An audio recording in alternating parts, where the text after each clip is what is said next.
साथियों नमस्कार। आज हम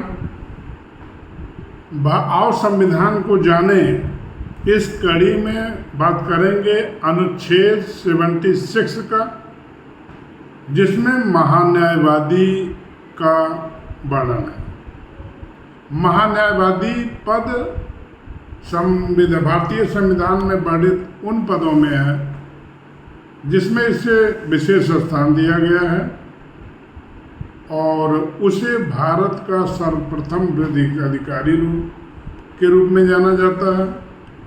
उसके कर्तव्यों में शामिल है कि वह भारत सरकार को विधि संबंधी ऐसे विषयों पर सलाह देगा जो विधिक स्वरूप के हों और इसके अलावा अन्य ऐसे कार्य करेगा जिसको राष्ट्रपति समय समय पर निर्देशित करे। दूसरा कार्य है ऐसे कृत्यों का भी निर्वहन करेगा जो इस संविधान द्वारा उसे या अन्य विधि द्वारा उसे प्रदान किए गए हैं।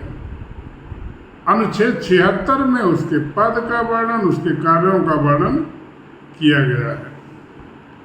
भारत में अटॉर्नी जनरल मंत्रिमंडल का सदस्य नहीं होता है, लेकिन ब्रिटेन में वह मंत्रिमंडल का सदस्य होता है।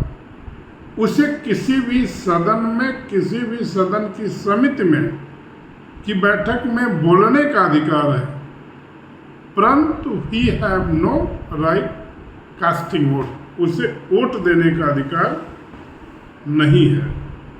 इसका वर्णन अनुच्छेद 88 में किया गया है कि समिति और सदन की बैठक में बोलने का अधिकार है, परंतु वोट देने का अधिकार नहीं है। और अपने पद के आधार पर उसे संसद के सदस्यों के विशेषाधिकार भी हैं, जिसका वर्णन अनुच्छेद 105 सब क्लास धारा 4 में किया गया है। महान्यायवादी को अपने कर्तव्यों के पालन में भारतीय राज्य क्षेत्र में सभी न्यायालयों में सुनवाई का अधिकार होगा। भारत का महान्यायवादी appointed by president of India, Bharat के राष्ट्रपति द्वारा नियुक्त किया जाएगा और work until pleasure of president, राष्ट्रपति के प्रसाद पर्यंत कार्य करेगा।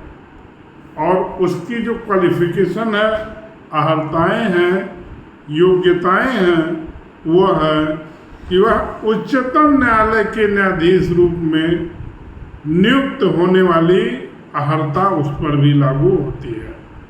वह ऐसा पारिश्रमिक प्राप्त करेगा जो राष्ट्रपति के द्वारा अवधारित किए जाएंगे और वह ना तो सरकार का पूर्णकालिक विधि परामर्शी है और ना ही सरकारी सेवक। इस प्रकार भारतीय संविधान में अटॉर्नी जनरल अनुच्छेद 76 के तहत नियुक्ति का प्रावधान किया गया है।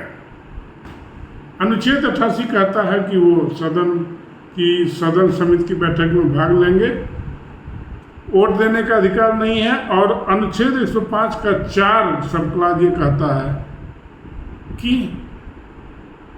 संसद के सदस्यों को जो विशेष अधिकार प्राप्त है वह अटॉर्नी जनरल को भी प्राप्त होगा। भारतीय राज्य क्षेत्र के संपूर्ण न्यायालय में उसे सुनवाई का अधिकार होगा। राष्ट्रपति के प्रसाद पर्यंत कार्य करेंगे। जो प्रतिदेयक राष्ट्रपति के द्वारा निर्धारित किए जाएंगे वही उन्हें प्राप्त होगा।